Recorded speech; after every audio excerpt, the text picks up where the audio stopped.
Hello guys, in today's video we are going to continue with the concept hybridization. In the previous video we have learned what is hybridization and how the atomic orbitals undergo mixing to give you hybrid orbitals. So in today's video we are going to see the shapes of different molecules exhibiting these hybridization. So before we move on to the examples, let's recall the types of hybridization that we learned in the previous video. So we have seen there are three types of hybridization. First one is diagonal or sp hybridization. So in diagonal or sp hybridization, one s orbital and one p orbital will undergo mixing to give you two equivalent orbitals. So these are the two equivalent sp hybrid orbitals and they are at an angle 180 degree. And the other two p orbitals are left unhybrid. So if they have unpaired electrons, they will undergo overlapping with the another atomic orbital of the reacting species. So as for now, in sp hybridization, only an s orbital and one p orbital are undergoing mixing. So the shape is linear and the angle is 180 degree, and I told you each hybrid orbital will have 50% s character and 50% p character. So this is about diagonal or sp hybridization. And the next type of hybridization is trigonal or sp2 hybridization. Here 1s and 2p orbitals will undergo mixing and you will get three new equivalent hybrid orbitals. We call that as sp2 hybrid orbitals, and they are at an angle of 120 degree. So these are the three new hybrid orbitals, sp2 hybrid orbitals. And see, you have 1s and 2p orbitals undergoing hybridization and one 2p orbital is left unhybrid. And this arrangement is in trigonal shape. So here each sp2 hybrid orbital, you have 33% s character and 67% p character. So this is about sp2. And the third type of hybridization is tetrahedral or sp3 hybridization. So here 1s and 3p orbitals are undergoing mixing to give you four new equivalent hybrid orbitals called as sp3 hybrid orbitals. See, 1s and 3p orbitals are undergoing mixing. They are undergoing sp3 hybridization. So you get four sp3 hybrid orbitals and they are oriented in an angle 109 degree in 28 minutes. And in the case of each sp3 hybrid orbitals, it has 25% s character and 75% p character. So the shape of the new hybrid orbital will represent mostly like the p orbital. So remember, an atom can undergo any of these three hybridization, sp, sp2 or sp3. Now we will move on to the examples. When we talk about bonds, we know there are two types of bonds, ionic bonds and covalent bonds. You know, ionic bond is non-directional. So the structure of an ionic compound is determined by the relative size of the ions, which you will be learning in grade 12. But in the case of covalent bond, unlike ionic bond, covalent bond is directional. This is because a covalent bond is formed by the overlap of half-filled orbitals, which can be either hybridized or unhybridized orbitals. So the direction of overlap gives the direction of the bond. Moreover, you can note one thing here. A hybridized orbital has greater directional character than an unhybridized orbital. For example, when you take a p orbital, when I say just p orbital, we are talking about unhybrid orbital. It has equal sized lobes with equal electron density in both the lobes. Whereas when you take a hybridized orbital, it has a greater electron density on one side. So a hybridized orbital has greater directional character. So in case of molecules containing three or more atoms, one of the atoms is a central atom and the other atoms are linked to that central atom in definite directions. A particular arrangement obtained by bonding a number of atoms in definite directions to the central atom of a molecule is called the geometry or shape of the molecule. And so far we have seen how to determine this shape of the molecule using VSEPR theory. In today's video, we are going to see the geometry or shape of a molecule that can be explained on the basis of hybridization. First, let's take the example BeF2. The atomic number of beryllium is equal to 4. So how can you write the electronic configuration of beryllium in the ground state? Because beryllium is a central atom. So that central atom is going to undergo hybridization. So first write the electronic configuration in the ground state. Atomic number is 4. So 1s2, 2s2. Now we have explained how this paired electron becomes unpaired and then jumps to the empty orbital. So this paired electron in 2s, one of the electrons is going to jump to the next p orbital, which is empty. So you're going to write the excited state configuration of beryllium as 1s2, 2s1 and 2px1. So now this 2s and this 2p orbital, they are undergoing hybridization. So obviously you have one s and one p. So what hybridization is that? sp hybridization. So it forms two half-filled sp hybrid orbitals. So this is the two sp hybrid orbitals and both are having one electron. So we call this as half-filled sp hybrid orbitals and they are oriented at an angle 180 degree. Now this beryllium with this hybrid orbitals, it's going to overlap with two fluorine atoms. See, what is the atomic number of fluorine? It is 9. So the configuration is 1s2, 2s2, 2px2, 2py2 and 2pz1. This 2pz orbital of fluorine atom is going to overlap with the sp hybrid orbital of beryllium. Same way another fluorine. So this is BeF2 and they give you a linear shape. So beryllium undergoes hybridization, which is sp hybridization, and it is bonded with two fluorine atoms and that gives you a linear shape. This is the shape of BeF2 and the angle here is 180 degree and the shape or geometry is linear. So the shape of BeF2 molecule is linear. And the next example is BF3. Let's see how to explain the shape of BF3 on the basis of hybridization. Here the central atom is boron and its atomic number is 5. So how will you write the ground state configuration? 1s2, 2s2, 2px1. That's the ground state configuration. And excited state configuration, this one electron jumps to the 2py. So the excited state configuration of boron is 1s2, 2s1, 2px1 and 2py1. So here these orbitals are undergoing mixing, which means they are undergoing hybridization. So 1 2s and 2 2p orbitals undergo sp2 hybridization. So they form three half-filled sp2 hybrid orbitals and they are oriented at an angle of 120 degree to each other. So these are the three sp2 hybrid orbitals and they are oriented at an angle of 120 degree. They will overlap with half-filled orbitals of three fluorine atoms so that you get BF3. See, this is boron with three hybrid sp2 orbital. So this is one sp2, this is another sp2 and this is another sp2. Each sp2 hybrid orbital is overlapping with the p orbital of fluorine atom. So here one overlap and here another overlap and here another overlap. So you're getting boron bonded to three fluorine atoms and it is oriented at an angle 120 degree. So that gives you a shape trigonal planar. So what is the shape of BF3 based on hybridization? How can you explain it?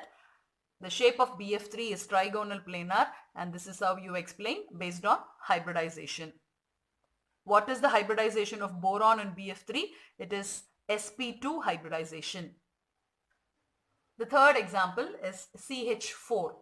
Now here the central atom is carbon with atomic number 6. So this is the ground state configuration: 1s2, 2s2, 2px1, 2py1. Now how will you write the excited state configuration? See, this 2 electron, 1 electron goes to 2pz1. So 1s2, 2s1, 2px1, 2py1 and 2pz1. So in the case of CH4, carbon is undergoing sp3 hybridization. So all the 4 orbitals will undergo mixing. You will get 4 sp3 hybrid orbitals. So see, for this carbon we have 4 hybrid orbitals, sp3 orbitals, and each of this sp3 orbital will overlap with the s orbital of hydrogen atom. So here one hydrogen atom, this is 1s orbital of this hydrogen atom. Same way 1s orbital of this hydrogen atom overlapping with the one of the sp3 orbital of carbon. Same way here and here also. So you will get CH4, and they are oriented at an angle 109 degree 28 minutes because carbon is undergoing sp3 hybridization. So that gives you a shape tetrahedral. So we have seen one example in each of the hybridization type. We have seen BeF2 where boron shows sp hybridization, and then we have seen BF3 where in the case of BeF2 beryllium showed sp hybridization, and in the case of BF3 boron undergoes sp2 hybridization. Here in the case of CH4 carbon undergoes sp3 hybridization. And now we are going to see few examples of carbon. The reason why we are specifically taking carbon, because carbon can undergo all the 3 types of hybridization. So hybridization of carbon in ethane, the formula is C2H6 is sp3. So in the case of ethane, carbon is undergoing sp3 hybridization, and hybridization of carbon in ethene, the formula is C2H4 is sp2 hybridization, and hybridization of carbon in ethyne, C2H2 is sp hybridization. Let's see each compound in detail. So in all the 3 examples, carbon is going to be the central atom. So let's see the configuration of carbon both in ground state and in excited state. As you all know, the atomic number of carbon is 6. So the electronic configuration is 1s2, 2s2, 2px1, 2py1. 2pz is empty. This is the ground state configuration. Now excited state configuration, this 2s2, one electron is going to jump to this empty 2pz. So now the excited state configuration of carbon is 1s2, 2s1, 2px1, 2py1 and 2pz1. Now let's see the shape of each of these compounds. First is shape of ethane. This may look all colorful and complicated, but it is quite simple. If you have understood the hybridization concept, then it's very easy to interpret the shape of these carbon compounds. So in the first example, ethane, carbon is undergoing sp3 hybridization. See, carbon 1s2, 2s2, 2s1, 2px1, 2py1, 2pz1. This is the excited state of carbon atom. So in the case of ethane, we have 2 carbon atoms, and both the carbon atoms are undergoing sp3 hybridization, which means all the 4 atomic orbitals are undergoing mixing to give you 4 equivalent hybrid orbitals. See, this is for the carbon atom, first carbon atom. This is the second carbon atom, because we have 2 carbon atoms in ethane. So each carbon atom has 4 sp3 hybrid orbitals, and here also it has 4 sp3 hybrid orbitals. And all these 4 sp3 hybrid orbitals are directed towards the corner of a tetrahedron, and they are inclined to each other at an angle of 109 degree 28 minutes, which we have seen already. Now the bond formation. one sp3 hybrid orbital of the first carbon undergoes overlapping with one sp3 hybrid orbital of the second carbon atom along the internuclear axis. So see, I've written it here. This is the sp3 hybrid orbital of first carbon atom. This is the sp3 hybrid orbital of the second carbon atom, and they are overlapping with each other along the internuclear axis. So what bond will be formed? A sigma bond is formed between them. Now we have three remaining sp3 hybrid orbital for this carbon atom, and same way we have three sp3 hybrid orbitals for this carbon atom. This sp3 hybrid orbitals of each carbon atom will undergo overlapping with the half-filled 1s orbitals of hydrogen atoms, and each along the internuclear axis, so they form a sigma bond. So the complete picture can be given like this: carbon, sigma bond with carbon, and all these three bonds are with hydrogen. So CH3 bond CH3. This is the picture of ethane molecule. How do we get this sigma bond? One sp3 hybrid orbital of this carbon atom overlaps with the another sp3 hybrid orbital of this carbon atom. So that gives you a sigma bond. And how did you get this sigma bonds? This sp3 hybrid orbital of this carbon overlaps with 1s orbital of hydrogen. So one sigma bond. Same way, you have two more sp3 hybrid orbitals. They are also overlapping with 1s orbital of hydrogen. So that gives you these sigma bonds. So you have totally 1, 2, 3, 4, 5, 6, 7 sigma bonds, and one sigma bond is between two carbon atoms. So you can talk about various bond parameters here. The CC bond length is equal to 150 picometer. So this is C single bond C, and this bond length is 154 picometer. CH bond length is 110 picometer. The CH bond length is 110 picometer, and HCC bond angle, see HCC, this bond angle, or HCH, this bond angle, both will be same, and that will be equal to 109 degree 28 minutes, because here the type of hybridization is sp3. And the CC bond dissociation energy, the energy required to break this bond, CC bond dissociation enthalpy or energy, is equal to 348 kilojoule mole inverse. All these bond parameters are for ethane. So remember, in ethane, both the carbon atoms are undergoing sp3 hybridization. The next carbon compound that we are going to see is ethylene. We are going to see the shape of ethylene. In the case of ethylene, see the formula is C2H4. We have two carbon atoms, and both the carbon atoms are undergoing sp2 hybridization. Now see, this is the excited state configuration of carbon: 1s2, 2s1, 2px1, 2py1, 2pz1. As I told you, these are undergoing sp2 hybridization. So these three are undergoing mixing, and what is left behind? 2pz. This is unhybrid orbital. So these three are undergoing hybridization. So when they are undergoing sp2 hybridization, you're going to end up with three sp2 hybrid orbitals.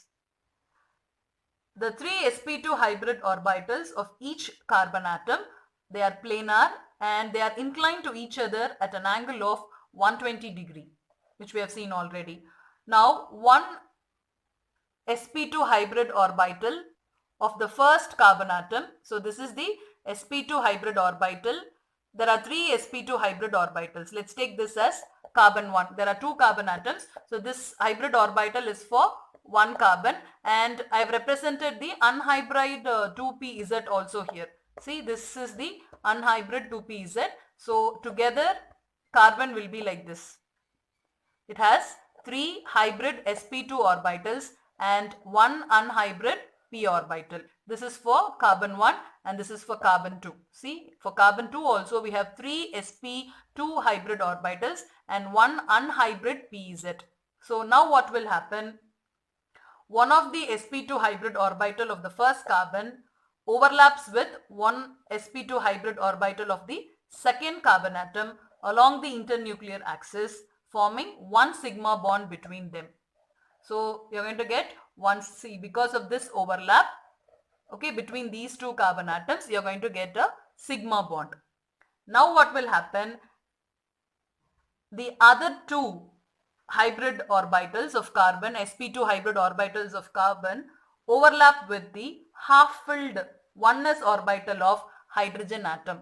So 1s1. So you have half-filled s orbital of this hydrogen atom, and this is another half-filled s orbital of another hydrogen atom. So these two sp2 hybrid orbital of carbon overlap with hydrogen. And this also takes place along the internuclear axis, so you get sigma bond. So all the three sp2 hybrid orbitals of the carbon are done with the overlapping. So same way here, these two sp2 hybrid orbital of the carbon 2 will overlap with two s orbital of hydrogen atoms. Now what is left behind? This unhybrid p orbital. So the unhybridized 2pz orbital of the first carbon atom undergoes sideways overlapping with the unhybridized 2pz orbital of the second carbon atom. So what type of bond will be formed now? Pi bond is formed between the two carbon atoms. Already we have a sigma bond. Now a pi bond is also formed by the overlap of the unhybrid 2pz orbitals. So the formation of ethylene molecule can be shown like this. See, you have a carbon, another carbon, first a sigma bond was formed. So a sigma bond, I have represented here with a line. So this is sigma bond, and then between these two carbon atom, a pi bond was formed. See, this is the pi sideways overlapping of the 2pz, and we call this as pi bonding. So put a single line, and this is pi bonding between the carbon atoms. And this side we have two sigma bonds formed between carbon and hydrogen atoms. So CH2 double bond CH2. This is the representation of ethylene molecule. So the two carbon atoms are linked to each other by one sigma bond and one pi bond, and each atom is further linked to two hydrogen atoms by sigma bond. And now the molecule is planar. Now the different bond parameters. The C double bond C bond length. See, the C double bond C bond length is equal to 134 picometer. And each CH bond length, this bond length, CH bond length is equal to 109 picometer. And CCH bond angle or HCC bond angle, both are equal, and they will be equal to 120 degree because the type of hybridization here is sp2. And the C double bond C bond enthalpy, bond energy or bond dissociation energy is equal to 614 kilojoule mole inverse. When we learned about the C single bond C, what was the bond dissociation enthalpy? It was 348 kilojoule mole inverse. Here we have both pi and sigma bond. So if you assign that bond dissociation energy, that is 348 for this, which means for sigma bond breaking, the remaining, which means 614 minus 348, that gives you 266 kilojoule mole inverse. That will be the bond dissociation enthalpy of pi bond. So comparing these two values, for sigma, which means a single bond, the bond dissociation enthalpy is 348. For pi, it is 266. So that shows you pi bond is a weaker bond. And this also explains the high reactivity of compounds containing pi bonds, because it is easier to break a pi bond, so that compound will be very reactive. So this is the shape of ethylene, and understand, in the case of ethylene, both the carbon atoms will undergo sp2 hybridization, and both the carbon atoms are bonded by one sigma bond and two pi bonds. Sorry, one sigma bond and one pi bond. How do you get that pi bond? By the overlapping of the unhybrid p orbital. So there are one sigma and one pi bond in ethylene between the carbon atoms. And the last example is ethine, C2H2. In the case of ethine, carbon undergoes sp hybridization. So now the excited state of carbon, we have 2s1, 2px1, 2py1 and 2pz1. As I told you, both the carbon atoms, they are undergoing sp hybridization, which means this 2s and 2px are undergoing hybridization, whereas these two p orbitals are unhybrid. So we have two carbon atoms, so you will have two different carbon atoms with sp hybridization. See, this is for one carbon atom, sp hybrid orbital. So this is one sp hybrid orbital, this is another sp hybrid orbital of carbon. So along with that, we have one 2py and one 2pz, which is unhybrid. So I've represented that with a pink and a green color. So this is 2py unhybrid p orbital, this is 2pz unhybrid p orbital, and these two are sp hybrid orbitals of carbon. How did you get this sp hybridization? Because this 2s and 2px are undergoing mixing, which means undergoing hybridization. So imagine the same thing for another carbon also. This is carbon 1, same way we have carbon 2 also.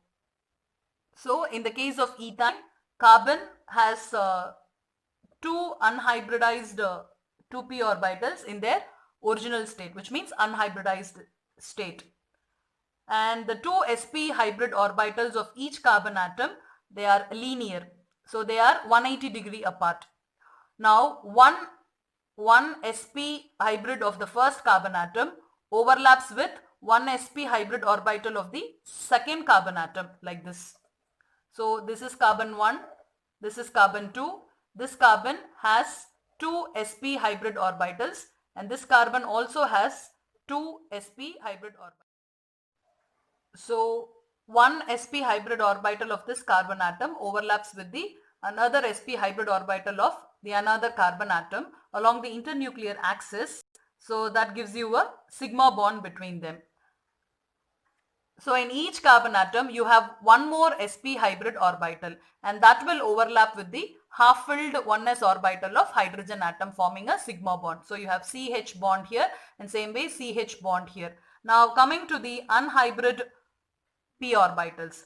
The unhybridized py orbital of the first carbon atom undergoes sideways overlapping with the 2py orbital of the second carbon atom. So it forms a pi bond because it is sideways overlapping. Same way 2pz orbital will also undergo overlapping with the 2pz orbital of this carbon atom, and that also takes place in the sideways overlapping. So you end up with another pi bond. So here you get a sigma bond, here you get a pi bond, same way here also you get a pi bond. You get something like this, a cylindrical shape.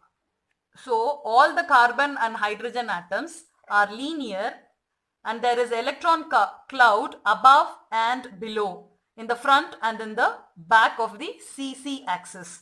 So in other words, you can say there is electron cloud all around the internuclear axis, thus giving a cylindrical shape. So it can be represented this way.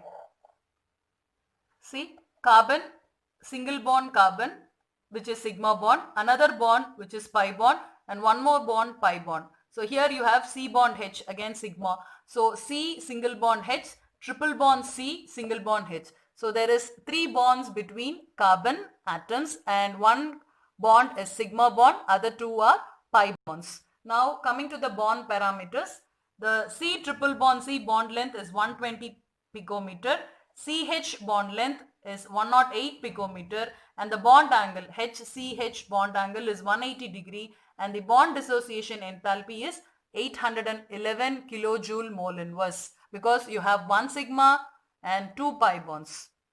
From the bond lengths, you can see C single bond C is lengthier than C double bond C, which is lengthier than C triple bond C. So shorter bond length is triple bond. C triple bond C is shorter. Same way, when you compare the bond dissociation enthalpy, C triple bond C is stronger than C single bond C. So shorter the bond length, greater will be the bond dissociation enthalpy. In all these examples, we have seen hybridization involving only p orbitals. We have other hybridization of elements involving d orbitals also. When you go to the next period, which means n is equal to 3, we have 3s, 3p, 3d. So we have d orbitals also involving in hybridization. So we have hybridization like dsp2 having square planar structure, sp3d having trigonal pyramidal, and sp3d2 having square pyramidal shape, and sp3d2 or d2sp3 which has an octahedral shape. Two examples are given in your book. For sp3d hybridization, it's PCl5, and for sp3d2 hybridization, it is SF6. SF6 as a octahedral geometry and PCl5 as a trigonal pyramidal geometry. You can explain the hybridization just like we did here, but there we involve d orbitals also. So this is all about hybridization. Thank you.